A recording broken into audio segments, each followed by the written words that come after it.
So there's been a video going around recently of these kids going to the back of a McDonald's, and as someone that used to work fast food, not McDonald's, sadly, I thought, hey, why not talk about it, then at the end talk about my own experiences with customers that are complete utter cunts. I also apologize, my voice is pretty low, I'm recording this late at night. Walk into the back of McDonald's again!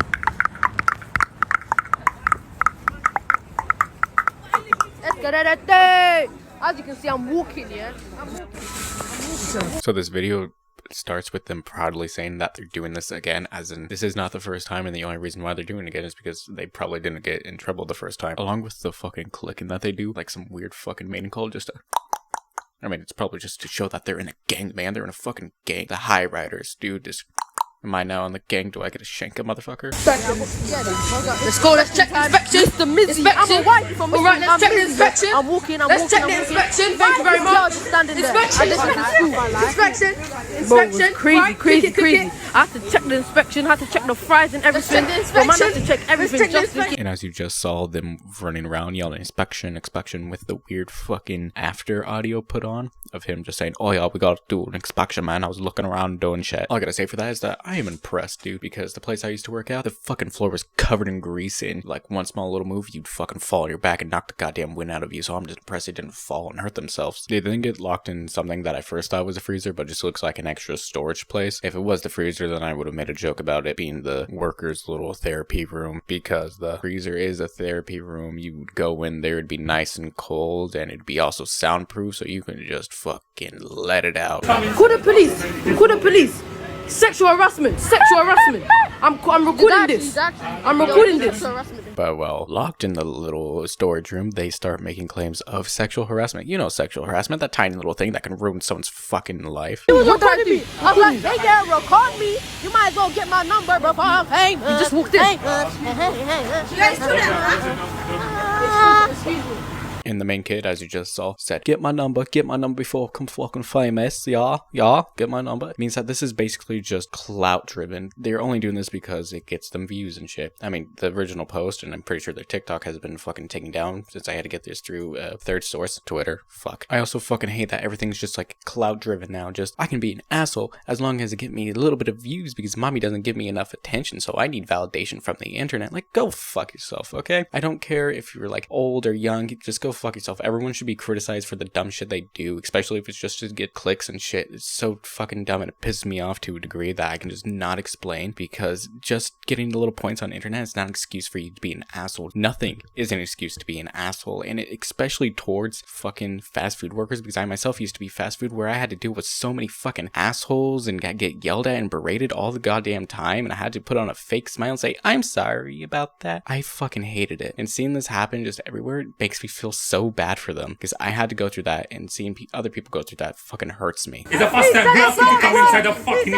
the store, fucker. We then see the manager get rightfully pissed and call them a fucker. Yes, they are a fucker. They are a fucker. They are a cunt. They are assholes. They are every goddamn beautiful word under the sun, because fuck these people. I'm gonna tell the police that you strangled me because you strangled my neck.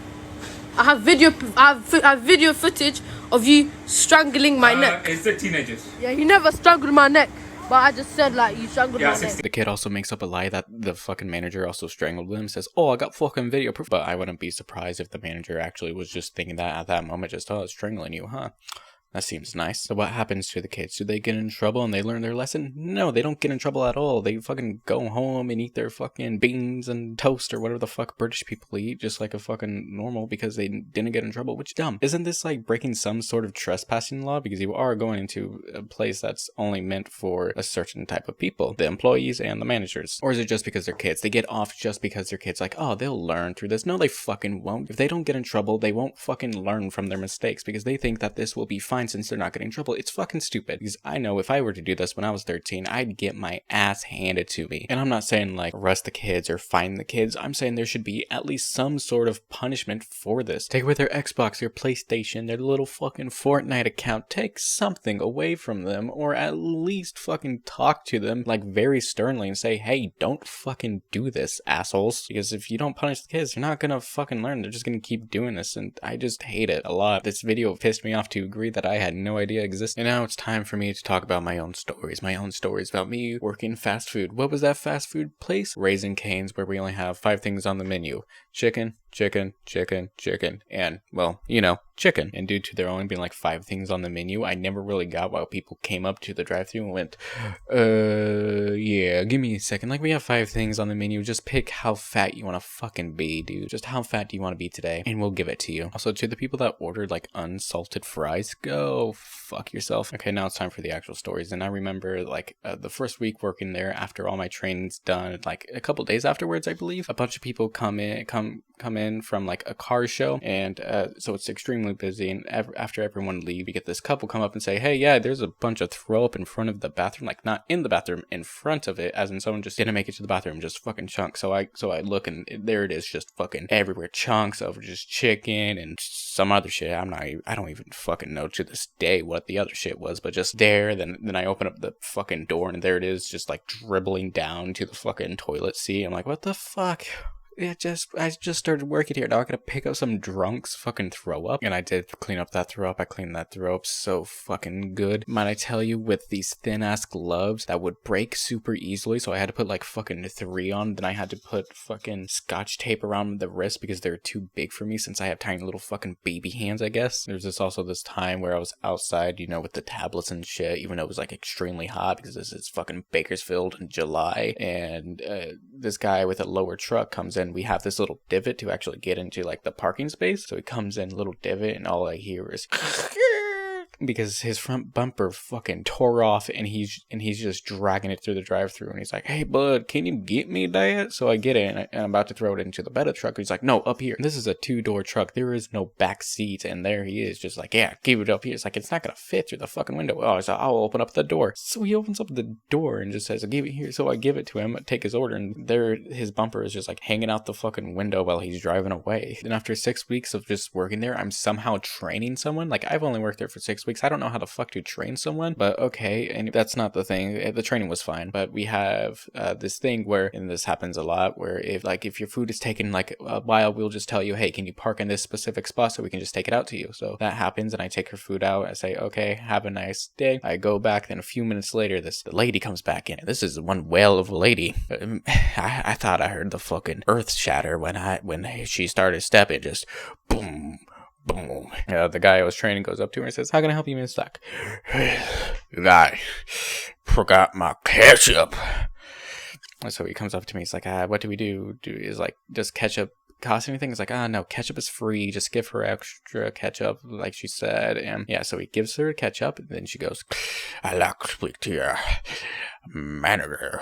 So we get the manager. A couple minutes of them talking, comes back, and he's like, oh yeah, so you guys are in trouble. It's like, what the fuck you? Why am I in trouble? We accidentally forgot our ketchup. Hell, I'm not even working in drive-thru, so why am I in trouble? Fuck you. That was one of multiple. I've also gotten my life threatened multiple times. Once when I was outside and through the tablets, and the guy comes up, drives in, big beer belly, beard, redneck central, and he kind of says, can I get some chicken strips? Now everything on the menu is chicken strips, so I tell him, I'm sorry sir, you're gonna have to be more specific. And he's like, do not fucking talk back to me like that ever again, or I will make you regret it. Like, I'm sorry, everything is fucking chicken strips. You can't just say, I like the chicken strips. Everything is fucking chicken strips except for one thing, which is a fucking chicken sandwich, which is just 3 chicken strips on top of fucking bread. That was the first time. And the second time was when one of my coworkers was getting sexually harassed by these very obviously drunk people, so I had to like step in, which I really did not want to, because I hate dealing with drunk people, but you know, can't have her get sexually harassed. So I step in and I tell them, hey, could you not do any of that, or I'll get the manager and I'll have you get you kicked out. And which he would fucking pull up his shirt and show me his gun, which I just gotta say, you're threatening a 16-year-old and the girl you're hitting on is 15. I did not say that, but I did say that she was not of legal age, which turns to him saying, okay.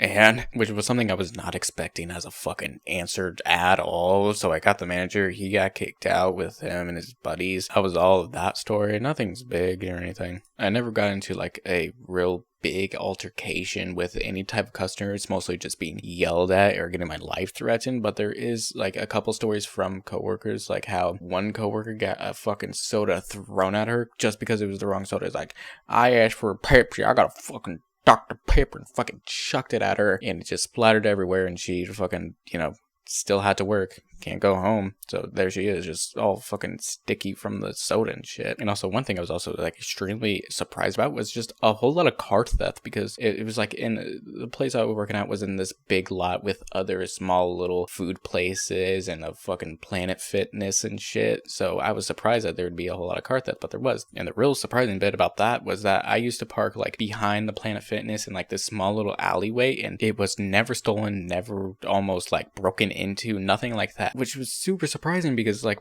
another coworker that parks like right in front of this Planet Fitness where cameras and these big ass windows where everyone can see, someone tried to break into it and try to steal it, but they fucked up the ignition trying to hotwire it, so it was there for like a good week, and the guy that tried to break into and steal it was never fucking caught. Like, how? There were so many cameras and big ass windows of this Planet Fitness, how could no one fucking see that? It makes no sense, and I was just fucking baffled by everything. Now it's time to talk about my managers. I had about 6 managers when I first started working there, 9 when I left, so I thought, hey, why not go through them, because they're very interesting people. First, we got the main manager, the one that hires, the one that runs everything, Miss E, I should call her. Miss E smoked so goddamn much. Every break that she had, she would go behind the Planet Fitness in that alleyway and just smoke as much as she fucking can, and when she would come back, she wouldn't smell like cigarettes. For some reason, she would not. It's probably due to all the chicken that you would just smell, but she would not smell like cigarettes, even though she would smoke like pack, and that's not even a lie. She would smoke like half a pack, maybe a full pack in like those 30 minutes, and she would have her outbursts, especially when people from the company would come by just to inspect shit or something. She would have her outburst if we didn't do that good, and it was terrible. So I'm so glad that most of the time whenever the people come from the company, I was always on dishes, because you can't get yelled at if you're just doing dishes. So that fucking rocks that I didn't get yelled at that much, but she still sucked complete ass sometimes. Then there's Miss V. Miss V, isn't really anything I can say about her. She was a completely fine, neutral person that got along with everyone, so not really anything I can say about her. Then there's Mr. R. Mr. R was fucking amazing. He was a gay. What kind of gay? The sassy kind, the sassy gay, and every break, like Miss E, he would go and smoke, but not cigarettes. No, it was weed. He was high half the time working with them, so he was just like the cool free spirit. I've seen him like get into like arguments where he's just yelling at this other person complete Spanish, and they're yelling at him, speak English, speak English. And it was just the funniest fucking thing ever, because he was speaking English to them at the beginning, but as the fucking argument went on and got more derailed, he just started speaking fucking Spanish, and there they are, just like, fucking speak English, you were speaking English earlier, stop with the fucking... And it was so funny, and I fucking love him, and he was just the greatest. Not every manager is terrible. A lot of managers get like a bad rap most of the time, or as I see online, where like, oh, my manager fucking sucks, but not all managers are like that. You have these nice fun managers that like really connect with you. I just had to put that out there, because I do see it online a lot about how managers fucking suck, and yeah, I just had to put that out there, because not every manager sucks, and if you're a cool manager, fucking live up to it. Then there's also this other manager called Mr. D. Mr. D was like Miss V, just like a very neutral person, not too bad, not too good, just whatever, they're my manager, I'll listen to them, they seem nice enough. But then there's Miss M and Miss N. Miss M and Miss N, I mistaked a lot, because they're two very similar people. They were both like extremely short, and they looked almost exactly the same, even though they were not related at all. So I mistaked them a lot, and the only way I knew how to kind of separate them from each other was that Miss N had a sugar daddy, and I had a sugar daddy because she would always come in like these very fancy fucking cars. You know, when I mean fancy, I mean fancy. I mean fucking multiple Mercedes, not just one Mercedes, multiple, and also a fucking Ferrari. Like, I know for a fact you do not own 2 Mercedes and a Ferrari if you're working as a fucking fast food manager. Fuck you. Then there was Mr. A. Mr. A was a guy that, you know, used to work there, and he also was the guy that like trained me on shit, and he was just a very nice dude that would help. And when he made the switch to a manager, he didn't seem like a manager at all. He just felt like he just has a little bit more power, but he never really abused it or anything. Unlike Miss C. Miss C was also a coworker that turned to a manager, and when she became that manager, oh my god, she went through a giant fucking power trip, and I wouldn't be surprised if she's still on that power trip, because goddamn was she such a bitch when she turned into a manager. God, I fucking hated her. I liked her when she was a coworker, but right when she turned into a manager and started being a complete and utter cunt, just fuck here. I hate her. That seems a little strong. Holy shit. But yeah, I really hated that she went from someone that was like really nice and really supportive to just a complete and utter asshole due to her becoming the manager. Just a big ass fucking power trip. And when I left, which was like a month after she became a manager, she was still on that power trip. And she's like, oh, you're leaving? Oh, really? Oh, really? Like, fuck you, man. Let me leave. And the reason I did leave was due to, like, they hired way too much people. So I went from working hours to fucking nothing. Just absolutely nothing. Zilch. Zada. Fucking. I went from having a schedule to nothing, and it fucking sucked. So I'm like, okay, I'm not getting paid because my hours when I did work there was to $800, maybe $900 every other week. The like month I quit, my shit was down to barely even over $100, which is a big fuck you. But that's not the end, because 3 months after I quit, I get a check in the mail from them, and I'm like, huh, that's weird. I already got my final check. Well, it turns out they got sued. The reason being, they haven't been paying their fucking workers correctly. So I'm like, holy shit, maybe I'll actually get my money that I was supposed to get, because I worked more hours and I didn't think I was getting money. So I opened up the envelope, I checked to see what the money's on it, and do you know what the fucking check is? $25.65. Fuck you, Canes. Thank you for watching this video, and if you liked it, consider subscribing, and I'll see you guys next time. Have a wonderful day. See your face in the darkest night. I just wanna be